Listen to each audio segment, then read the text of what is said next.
El Señor nos bendiga, hermanos. Muy buenos días, que el Señor siga bendiciéndonos en este tiempo, en esta mañana. Y quisiera empezar nuestro tiempo en la palabra del Señor indicando lo que podría ser la idea o el principio que quiero dejar transmitido en esta mañana. Como saben, estamos en una serie a través de las cartas de nuestro Señor Jesús a las iglesias de Asia Menor. Y en esta ocasión vamos a hablar de la iglesia en Tiatira.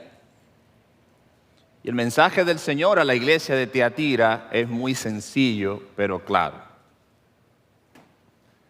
No confundas la paciencia del Señor con debilidad. El Señor ha sido paciente porque Él nos ama. Y en esta mañana vamos a hacer una inmersión como hemos hecho en las otras epístolas. Vamos a hacer un estudio acerca del mensaje que nuestro Señor Jesucristo le comunicó a esta iglesia en particular. Por eso quiero invitarles al libro de Apocalipsis, capítulo 2, versículos 18 al 29. Y una vez, hermanos, con el texto, puede ponerse de pie para que leamos juntos la palabra de Dios en esta ocasión. Apocalipsis capítulo 2, versículos 18 al 29. Voy a leer en la Nueva Traducción Viviente. Escribe esta carta al ángel de la iglesia de Tiatira. Este es el mensaje del Hijo de Dios, el que tiene los ojos como llamas de fuego y los pies como bronce pulido. Dice esto: yo sé todo lo que haces. He visto tu amor, tu fe, tu servicio y tu paciencia con perseverancia, y veo que tu constante mejoría en todas estas cosas. Pero tengo una queja en tu contra. Permites que esa mujer, esa Jezabel, que se llama a sí misma profetisa, lleve a mis siervos por mal camino. Ella les enseña a cometer pecado sexual y a comer alimentos ofrecidos a ídolos. Le di tiempo para que se arrepintiera, pero ella no quiere abandonar su inmoralidad. Por lo tanto, la arrojaré en una cama de sufrimiento, y los que cometen adulterio con ella sufrirán terriblemente, a menos que se arrepientan y abandonen las maldades de ella. Heriré de muerte a sus hijos. Entonces todas las iglesias sabrán que yo soy el que examina los pensamientos y las intenciones de cada persona, y le daré a cada uno de ustedes lo que se merezca. Pero también tengo un mensaje para el resto de ustedes en Tiatira, los que no han seguido esa falsa enseñanza, verdades más profundas como ellos la llaman, que en realidad son profundidades de Satanás. No les pediré nada más, solo que retengan con firmeza lo que tienen hasta que yo venga. A todos los que salgan vencedores y me obedezcan hasta el final, les daré autoridad sobre todas las naciones. Gobernarán las naciones con vara de hierro y las harán pedazos como si fueran ollas de barro. Tendrán la misma autoridad que yo recibí de mi Padre, y también les daré la estrella de la mañana. Todo el que tenga oídos para oír debe escuchar al Espíritu y entender lo que Él dice a las iglesias. Amén. Dios bueno, Padre, bendice tu palabra en esta mañana y ayúdanos a ser hacedores y no solo oidores, Señor. Conmueve, transforma, inquieta, trae cambios a nuestros corazones. Y que salgamos de aquí, Señor, confrontados con tu palabra, pero al mismo tiempo animados, porque tu gracia aún está presente en nosotros. En el nombre de Jesús. Amén. Pueden sentarse, hermanos. Gracias por ponerse de pie.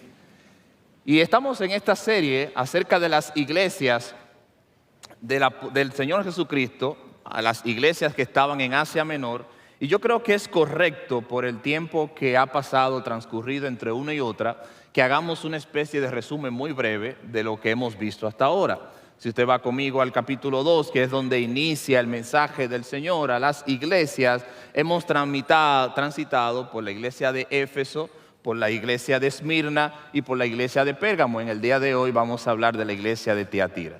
Y si usted quiere una especie de resumen de lo que hemos visto en cada una de las iglesias, ahí les va. En la iglesia de Éfeso, por ejemplo, la idea principal, lo que quisimos estar transmitiendo en esa ocasión fue lo siguiente. La iglesia de Éfeso era una iglesia fiel y celosa doctrinalmente, pero débil en su amor y su dedicación al Señor.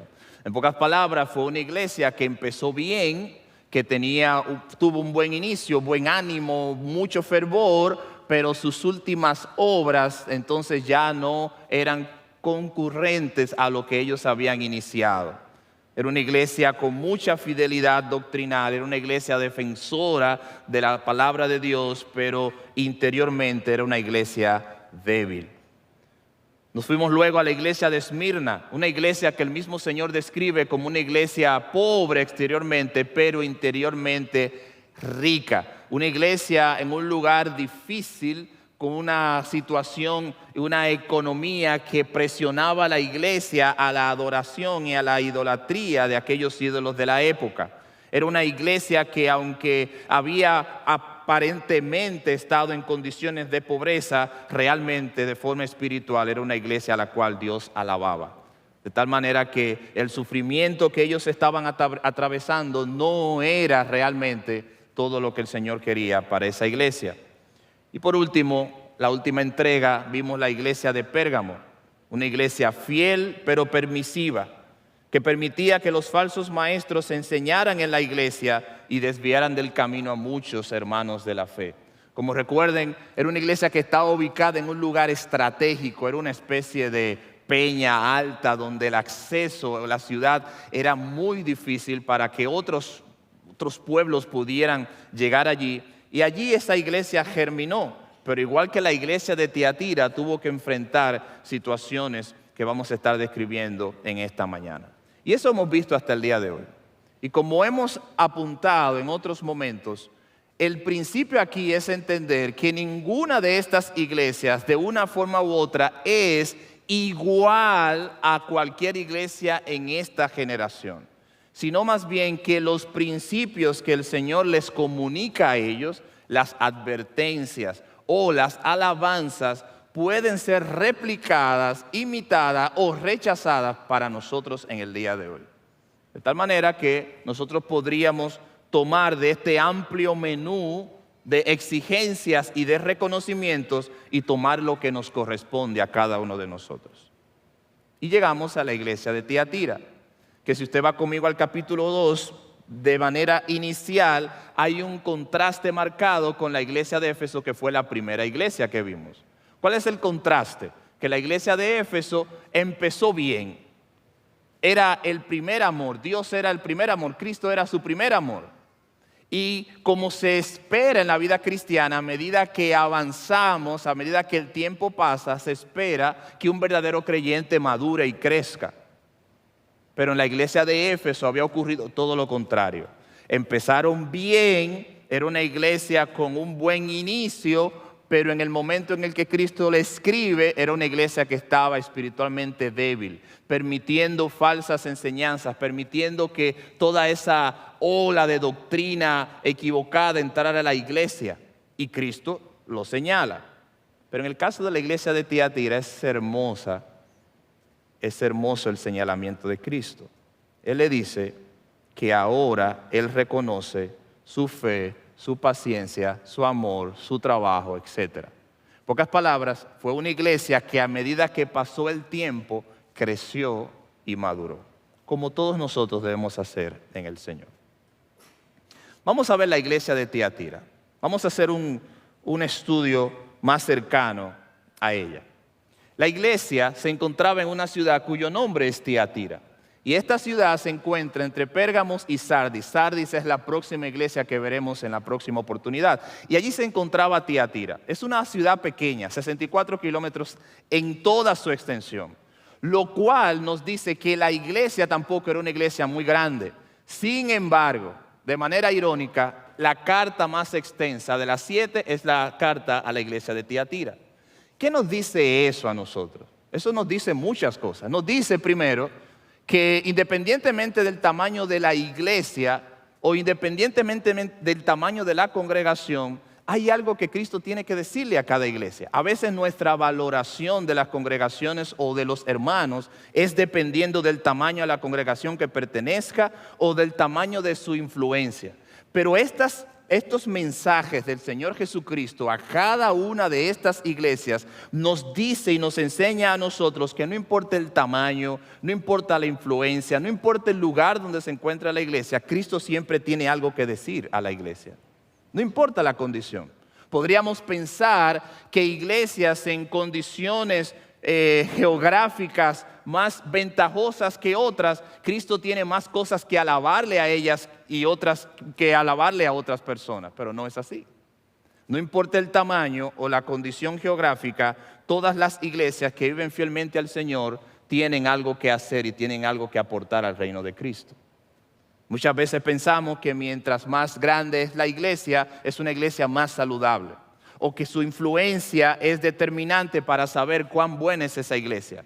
Esta carta, muy específicamente, cuando vamos al capítulo 2, versículo 18, nos damos cuenta que aunque era la iglesia más pequeña y estaba en la ciudad más pequeña, observamos que hay más llamado, hay más encomienda para esta iglesia.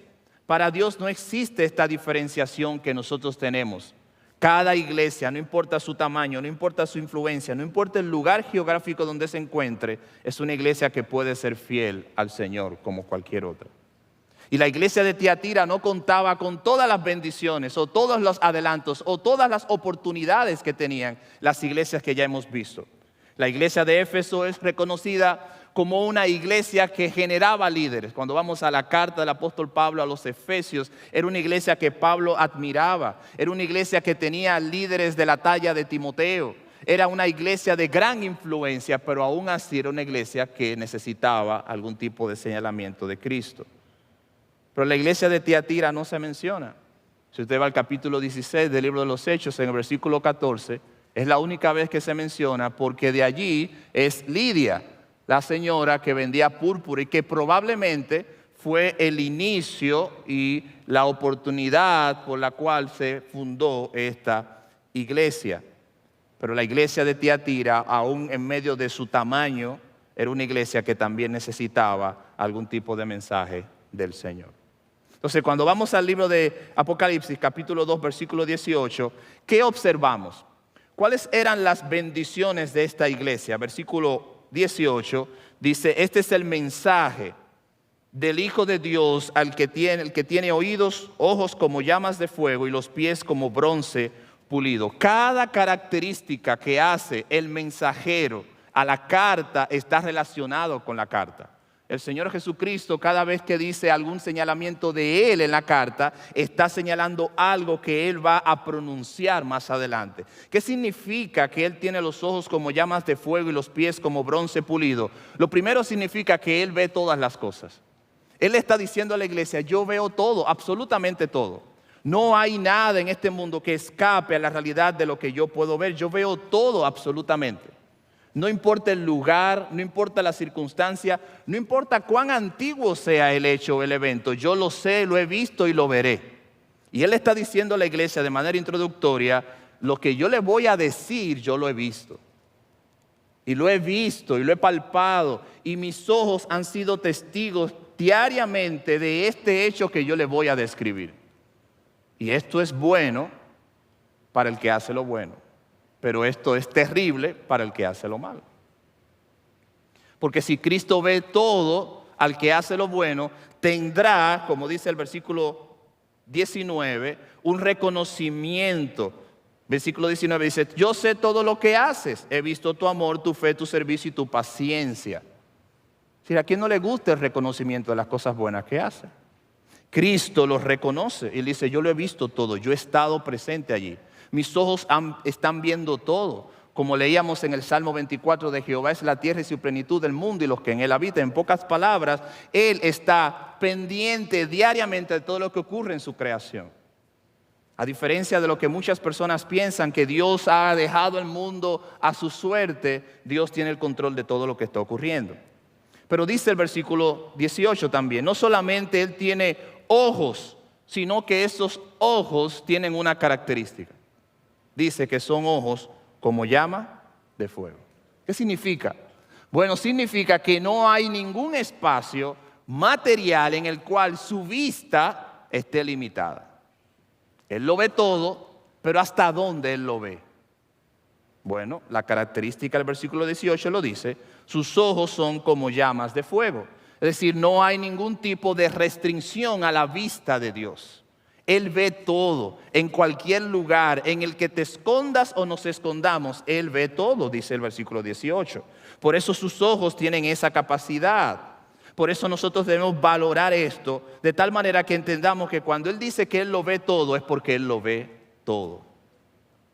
Las llamas de fuego se refieren a lo profundo que puede llegar su mirada. No existe, mis hermanos, para Cristo ningún material, nada que pueda oponerse a la vista del Señor. Sus ojos de fuego destruirá cualquier cosa de lo cual tú quieras oponer para que Cristo no vea lo que estás haciendo. Pero también dice el versículo 18 que sus pies de esta persona, de Cristo, son como el bronce bruñido. Si usted va al versículo 27 de este mismo capítulo 2, se dará cuenta de la relación. Dice, y las regirá con vara de hierro y serán quebradas como vaso de alfarero. ¿Qué significa? Que Cristo no solamente ve todo, sino también que Él con sus pies puede destruir cualquier acción que vaya en contra de alguien a quien Él ama o a sus hijos. Y eso es lo que dice el versículo 27. Las regirá con vara de hierro y serán quebradas como vaso de alfarero. No hay forma de que Cristo no pise algo y no sea destruido. Eso es lo que está diciendo. Él ve todo y si Él quiere destruir una acción mala, Él lo hace en medio nuestro. Pero toda esta descripción, si van conmigo a Apocalipsis capítulo 1, versículo 13 al 16, está allí. Miren lo que dice Apocalipsis 1, 13 al 16. Dice lo siguiente. En medio de los 7 candeleros, aquí está la descripción inicial, la introducción de todas las caracterizaciones que vamos a ver en las diferentes cartas. De quien escribe. Dice, en medio de los 7 candeleros, eso lo vimos en Efesios, y a uno semejante al Hijo del Hombre, vestido de una ropa que llegaba hasta los pies, y ceñido por el pecho con un cinto de oro, su cabeza y sus cabellos eran blancos como blanca lana, como nieve, sus ojos como llama de fuego, ahí está la relación, y sus pies semejantes al bronce bruñido, refulgente como en un horno, y su voz como estruendo de muchas aguas. Tenía en su diestra 7 estrellas, de su boca salía una espada aguda de 2 filos, y su rostro era como el sol cuando resplandece en su tierra. ¿Qué es lo que Juan nos está señalando?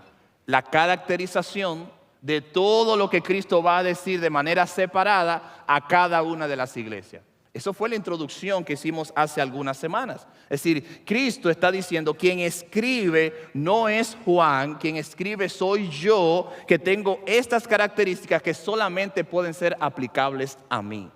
Y para él era importante que la iglesia de Tiatira, la iglesia de Éfeso, la iglesia de Pérgamo, entendieran quién estaba escribiendo. Porque la autoridad de la acción y la autoridad de la escritura radica en quien la escribe.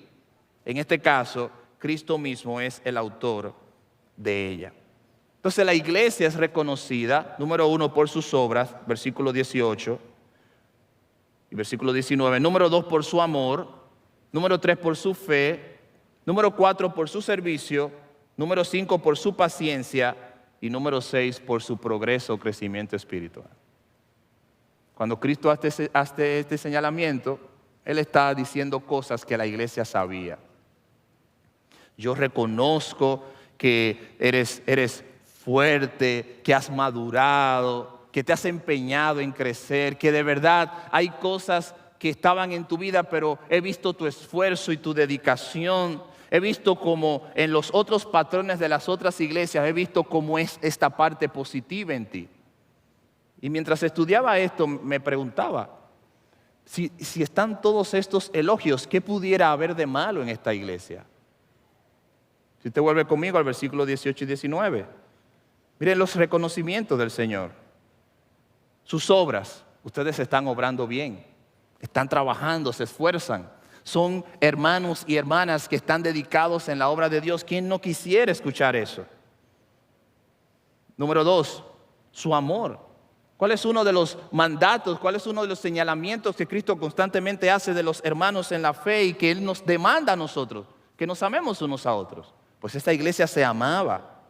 Número 3, su fe, sin duda. Número 4, su servicio. Número 5, su paciencia. Y número 6, su progreso espiritual. Esta iglesia lo tenía todo. No era una iglesia de gran influencia, era una iglesia pequeña, pero una iglesia creciendo y madurando. ¿Qué puede decir el Señor de esto? ¿Qué puede señalar Cristo de esta iglesia? ¿Cómo puede esta iglesia estar mal si tiene todo esto en su corazón y en su accionar? Progreso, paciencia, servicio, fe, amor, etcétera. Y eso es algo sumamente importante.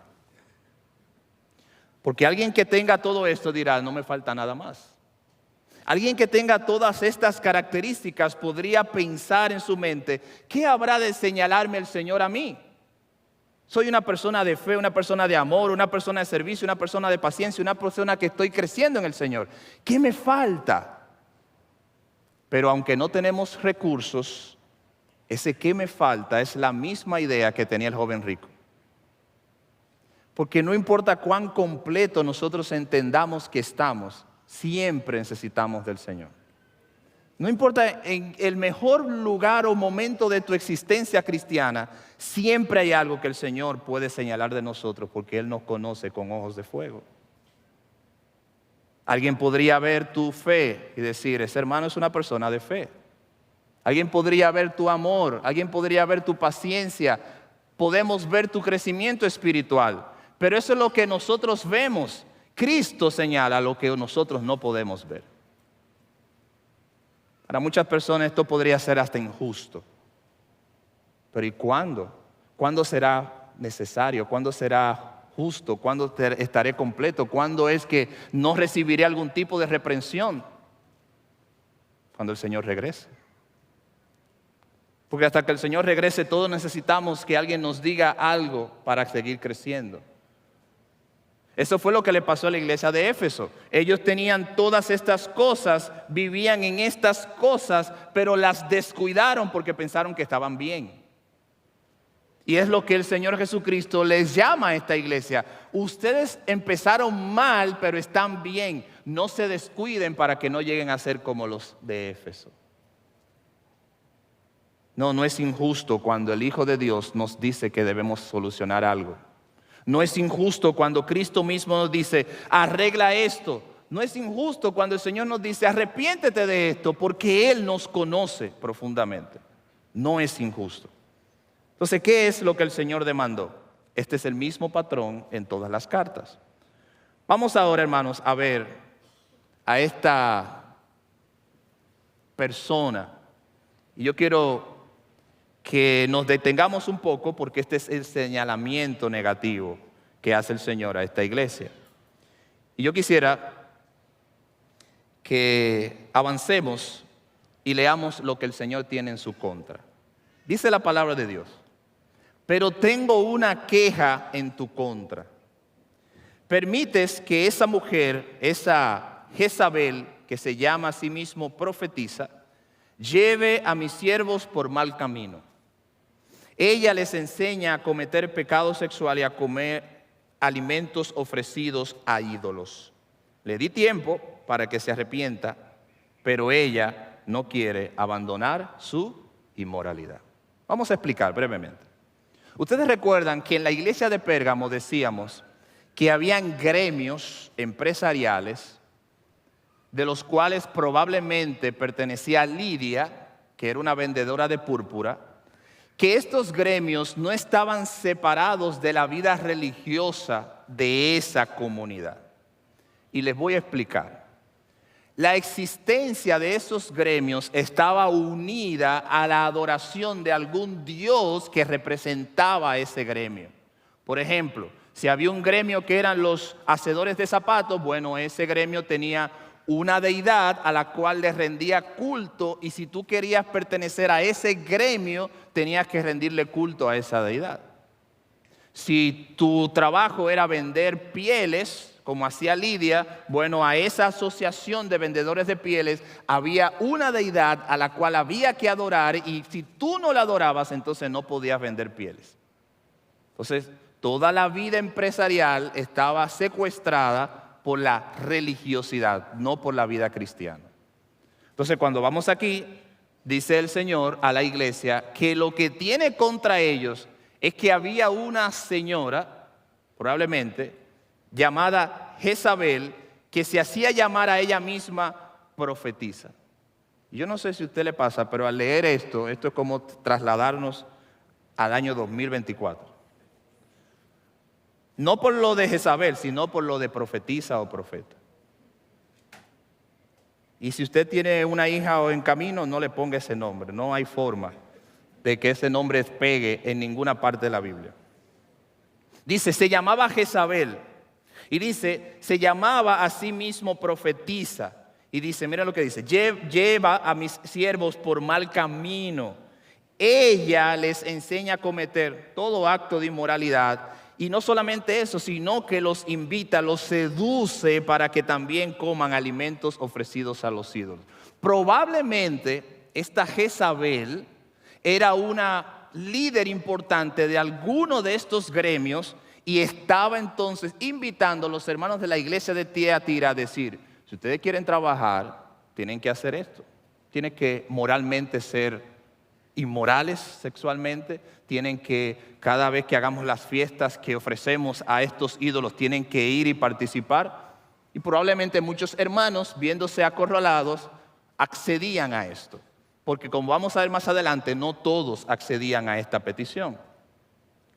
Pero posiblemente, y es lo que la mayoría de los autores están de acuerdo, esta señora no se llamaba Jezabel, sino más bien que está haciendo alusión a la Jezabel que nos llega a la mente del Antiguo Testamento, quien fue la esposa de Acab, y que parte de su trabajo y de su legado fue llevar al rey Acab para que el rey Acab a su vez llevara al pueblo hebreo a la idolatría y a la adoración de ídolos.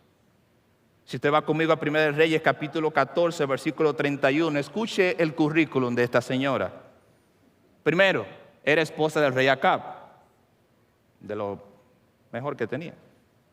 Versículo 4 del capítulo 18, era culpable de matar a los profetas de Jehová. Eso señala el capítulo 18 de Primera de Reyes. Número 3, no solo hacía mal, sino que también incitaba a su marido, el rey Acab, a practicar toda clase de idolatría y maldades. Número 4, 1 Reyes 19, trató de matar al profeta Elías, todos recordamos ese episodio.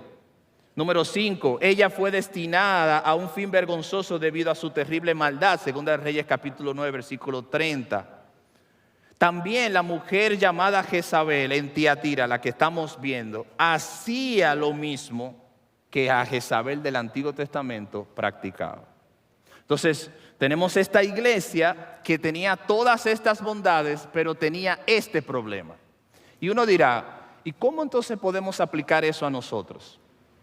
De verdad no hay una forma de 1 más 1, porque no podemos decir que aquí hay una Jezabel. Yo no sé si alguien se llama Jezabel. Pero realmente el énfasis del pasaje no es sobre Jezabel. Próximo versículo. El énfasis del pasaje es sobre los que seguían a Jezabel y no querían arrepentirse. ¿Por qué? Porque problemas van a haber en la iglesia. Quizás como estos de personas, hay iglesias que lamentablemente al ser débiles en su estructura han permitido que hombres y mujeres lleguen a la iglesia y trastornen y confundan y traigan toda clase de sedición contra hermanos débiles que al escuchar cualquier cosa se van por ahí. Eso podría pasar. Pero póngale la etiqueta que usted quiera a esto. El punto central de nuestro Señor Jesucristo a esta iglesia no solamente era el problema de Jezabel, sino lo que Él dice después. Por lo tanto, ella dice, les di tiempo para que se arrepintiera, pero ella no quiere abandonar su inmoralidad. Y ahí es donde nos vamos a ubicar los próximos minutos. Todas las iglesias tienen problemas. Por eso les decía que qué importante es que sepamos que las cartas del Señor Jesucristo a estas iglesias es una amalgama de oportunidades de vernos a nosotros mismos. Porque aquí hay iglesias influyentes, aquí hay iglesias grandes, aquí hay iglesias medianas, aquí hay iglesias pequeñas como la de Tiatira, de forma tal que yo pudiera ubicarme en mi propia vida o nuestra iglesia en cualquiera de estos ejemplos. Pero lo importante es lo que ellos no hacían. Versículo 20. Le di tiempo para que se arrepintiera, pero ella no quiere abandonar su inmoralidad. Y sigue diciendo, por lo tanto la arrojaré en una cama de sufrimiento, y los que cometen adulterio con ella, o sea, hermanos o personas de la iglesia que estaban siguiéndola, sufrirán terriblemente a menos que se arrepientan y abandonen las maldades de ella. Heriré de muerte a sus hijos. Entonces todas las iglesias, fíjense el mensaje, todas las iglesias sabrán que yo soy el que examina los pensamientos con ojos de fuego y las intenciones de cada persona, y le daré a cada uno de ustedes lo que se merezca. Esta es la parte seria. Porque olvidémonos de Jezabel o del morbo que produciría pensar lo que ella hacía en la iglesia, lo cual es terrible. Pensemos y posicionémonos nosotros en el tiempo que el Señor nos ha provisto de nuestros pecados ocultos y no nos hemos arrepentido. Yo creo que ahí es donde está el énfasis. Porque cuando seguimos más adelante y lo que vamos a seguir viendo es cómo el Señor contrasta que dentro de esa iglesia sana, amorosa, con fe, ferviente, estaba esta situación en particular. Y nosotros tenemos que vernos reflejados en cómo yo estoy viviendo mi vida fuera de los reflectores de la iglesia de Cristo. Entonces vamos a ver en unos minutos ahora lo de la paciencia del Señor. Y lo primero que vamos a estar viendo es que el Señor es paciente con nosotros. El Señor nos da tiempo. El Señor tiene misericordia. Capítulo 2, versículo 21. El Señor le dio tiempo a esta señora. Y al examinar la historia bíblica, esto no es nuevo. Apocalipsis es lo último ya que encontramos en la Escritura. Pero a lo largo y ancho de la Biblia, Dios ha sido paciente y misericordioso. Por eso decía al principio, no confundamos la paciencia del Señor como una debilidad de Dios, sino que es muestra de su misericordia. Dios no hizo al mundo y todo lo que hay bajo el mundo, bajo ira o reprensión, lo hizo basado en su amor y su misericordia. De manera que cada espacio de este inmenso universo está bañado y revestido de su amor por la humanidad. Bien lo dice el salmista, el Salmo 100, capítulo 100, versículo 3, dice, reconoced que Jehová es Dios, Él nos hizo y no nosotros a nosotros mismos, pueblo suyo somos y ovejas de su prado. Dios conoce nuestro obstinado corazón, que somos duros, difíciles, pecadores, que no es fácil doblegar nuestro corazón ante las demandas del amor de Dios, pero Dios nos pide que por amor a su sacrificio nos arrepintamos de nuestros pecados. Él nos da tiempo. Dios espera que lleguemos al momento de entender que su tiempo es misericordia, que su tiempo no es permisibilidad. Que Él no está siendo paciente para que entender que nosotros hemos ganado el juego, sino que Él está esperando que procedamos al arrepentimiento. Pero la pregunta importante es, ¿tenemos tiempo? Yo creo que cuando examinamos el texto, esta pregunta gira, ¿tenemos tiempo? ¿Por qué? Porque el texto dice, yo le he dado tiempo para que se arrepienta. ¿Tenemos tiempo? Bueno, en el sentido cronológico tú podrías decir que sí. Muchas personas ven el tiempo como algo circular. Yo estoy aquí en este punto y luego volveremos a estar en este punto, como si el tiempo no tuviera sentido. Por eso muchas religiones creen en la reencarnación, creen que tú eres capaz de volver a existir en otra vida, en otro ser, pero el tiempo que nos enseña la Biblia es lineal. Tiene un principio para nosotros y tendrá un final con el juicio del Señor. Es lineal, hay un propósito. Cuando el Señor le dice a esta señora, yo le he dado tiempo, ¿qué significa? significa dos cosas. Número uno, Él es el dueño del tiempo. Él dice, yo le he dado tiempo. Él es el dueño del tiempo.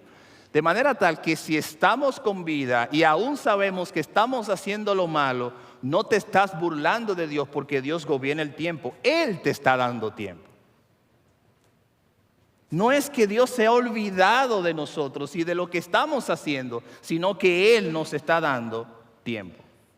No es que tú has escapado y has vencido con tu mal lo que estás haciendo, sino que Él nos está dando tiempo. Por eso, esta expresión es fuerte en el texto, porque Dios le está diciendo, Cristo le está diciendo a esta señora y le está diciendo a la iglesia que el tiempo del cual Él es dueño no es una evidencia de debilidad, sino que es una evidencia de misericordia. De manera que si estamos haciendo algo mal recurrentemente, no pienses que porque el Señor no te ha juzgado, te has burlado, sino porque Él tiene misericordia para que vengas al arrepentimiento. Por ejemplo,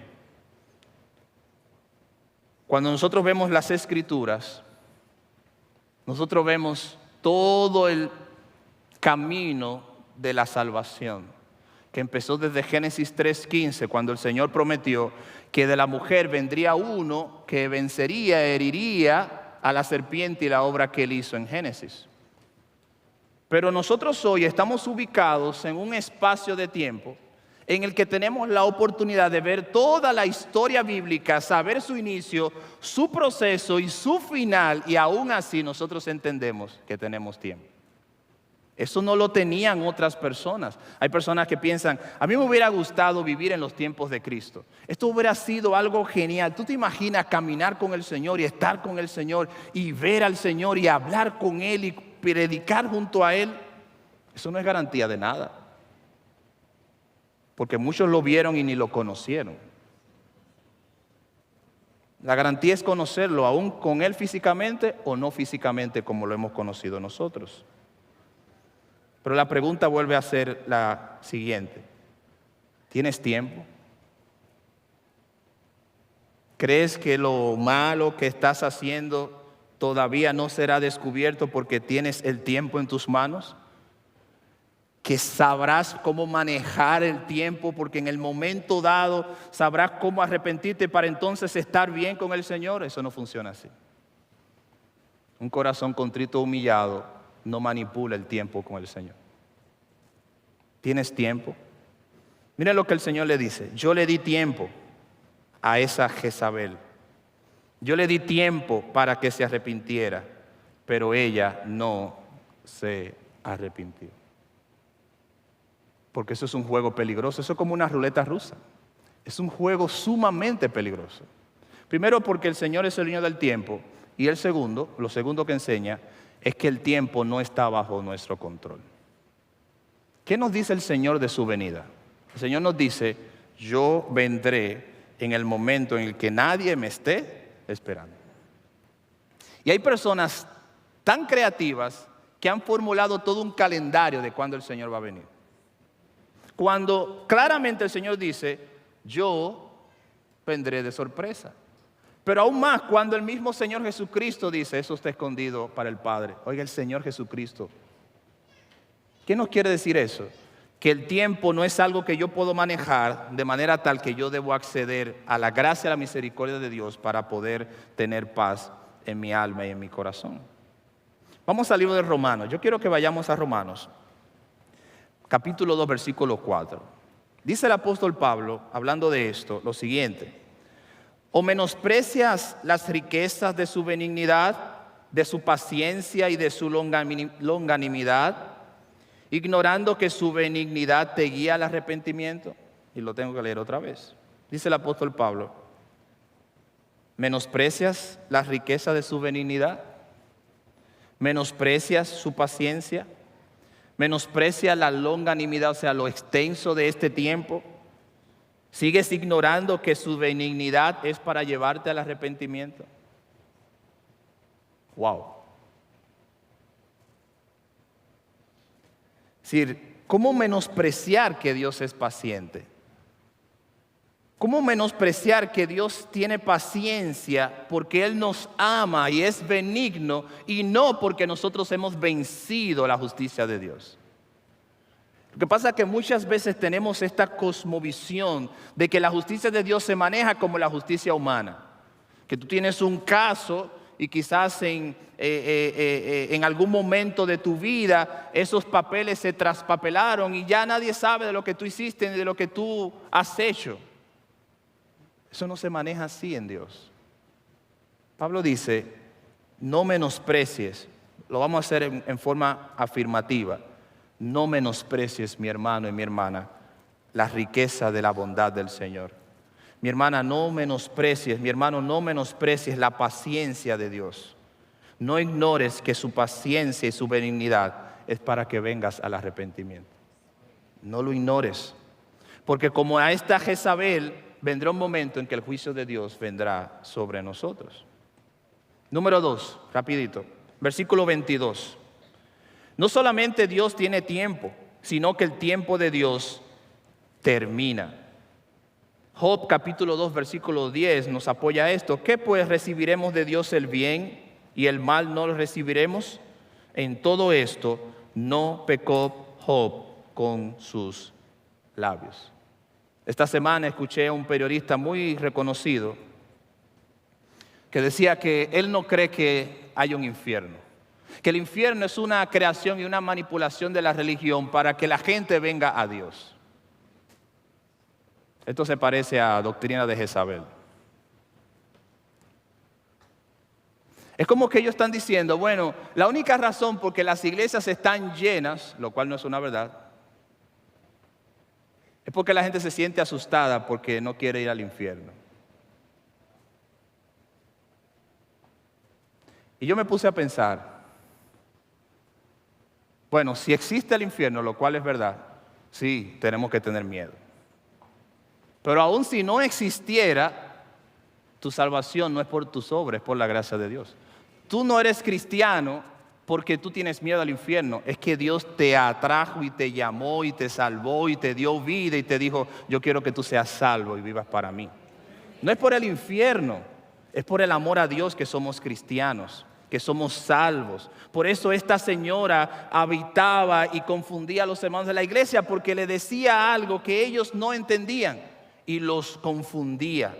Dios espera que el hombre y la mujer regenerada pueda ver la tardanza de Dios como misericordia y no como descuido o como improvisación de parte de Dios. O dicho de otras palabras, Dios hace una tregua con su propia justicia por amor a nosotros. Dios por un momento detiene su justicia porque Él sabe que si la aplica, entonces nadie de nosotros existiría. Él se inhibe, mis hermanos, voluntariamente de su santidad para darle al hombre perdido una nueva oportunidad. Él se inhibe, Él dice, déjame detenerme. No voy a pagarle conforme a sus hechos, porque yo sé que eso pudiera ser fatal para ellos. Y por último, Dios no solamente nos da tiempo, sino que dice el versículo 22, que si no hay arrepentimiento, entonces pueden venir las consecuencias. Miren lo que dice Romanos 2:5. Pero por nuestra dureza y por nuestro corazón no arrepentido, atesoramos para nosotros mismos ira para el día de la ira y de la revelación del justo juicio de Dios. Era serio. Por eso, impresionante, la iglesia más pequeña de todas las 7 iglesias, pero la iglesia que estaba recibiendo el mensaje más contundente. Recibió la alabanza más elocuente, pero también estaba recibiendo el mensaje llamado más elocuente. ¿Qué hacemos nosotros? Si eres de los de Jezabel, ven al arrepentimiento. Pero si no, miren lo que dice el Señor, y con esto terminamos. Versículo 26, al final. No solamente habían partidarios de Jezabel, sino también que había otro grupo de hermanos, lo cual es muy esperanzador. Dice el versículo 26, pero también tengo un mensaje para el resto de ustedes en Tiatira. Los que no han seguido esa falsa enseñanza, miren cómo le llamaban ellos, verdades más profundas, entre comillas, pero que en realidad son profundidades de Satanás, dice el Señor. No les pediré nada más. Claro, estaban en fe, en amor, en misericordia. No les pediré nada más. Solamente, lo único que les pido es que retengan con firmeza lo que tienen hasta que yo venga. A todos los que salgan vencedores y me obedezcan hasta el final, les daré autoridad sobre todas las naciones, gobernarán las naciones con vara de hierro y las harán pedazos como si fueran ollas de barro. Eso es a todos aquellos que no obedecen y no viven en la maldad. Entonces sí hay esperanza. No es simplemente decir que tú eres de los del camino de Jezabel. Es que realmente, dice el Señor, que Él reconoce, como sus ojos conocen a todo el mundo, Él sabe que en una congregación hay personas que necesitan escuchar el mensaje y la advertencia de Jezabel, pero hay personas que necesitan escuchar, sigue adelante que vas por buen camino. Todos nosotros recibimos algo. Los que están en desobediencia, al arrepentimiento, y los que están viviendo en obediencia, sigan adelante porque todavía falta mucho que hacer. Les daré autoridad, dice el texto. Gobernarán las naciones. Eso le gusta a mucha gente.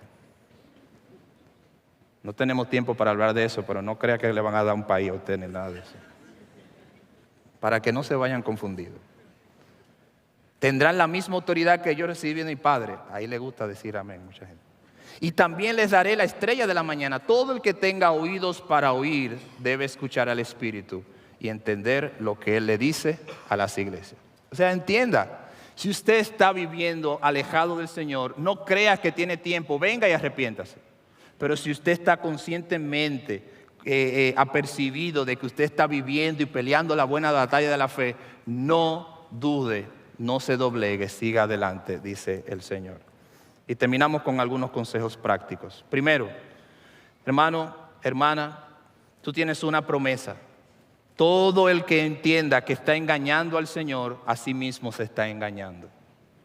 Número 2, el tiempo es para vivir para el Señor, no para vivir en contra de Él.